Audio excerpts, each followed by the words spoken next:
Your provision is packed in your problem.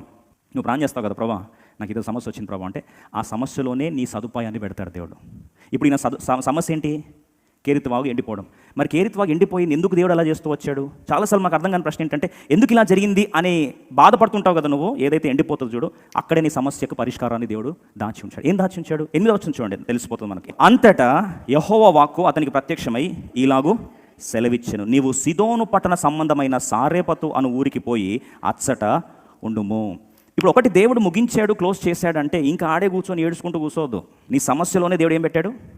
పరిష్కారాన్ని పెట్టాడు. నీ ప్రాబ్లంలోనే దేవుడు సొల్యూషన్ పెట్టాడు. నీ ప్రాబ్లంలోనే నెక్స్ట్ రిసోర్స్ పెట్టాడు. అది క్లోజ్ చేశాడంటే నీకు నూతన మార్గాన్ని ఏం చేశాడు? సిద్ధపరిచాడు అని అర్థం. ఒకటి దేవుడు మూసాడంటే ఇదేం ప్రభా, కేరిద్దాని ఉంటా ప్రభా అంటాడు, చాలు కాకులతో బ్రతికింది చాలు. నీ జీవితంలో కొన్ని దేవుడు ఎండగొడుతున్నాడంటే గుర్తుపెట్టుకోపోయే సోదరి సోదరుడా, దానికంటే శ్రేష్టమైన ప్రాంతానికి దేవుడు తీసుకెళ్తున్నాడు. If God is trying to dry up something, remember he has better option than the existing one. And he packed the solution in the same problem. He packed the provision in the same problem. అందులోనే సమస్యలను పరిష్కారాన్ని పెట్టాడు. ఈరోజు ఈయన చేసే ప్రార్థన మేఘాలను కూడా ఏం చేస్తుందండి? శాసిస్తుంది. ఈయన ప్రార్థన పంచభూతాలను ఏం చేస్తుంది?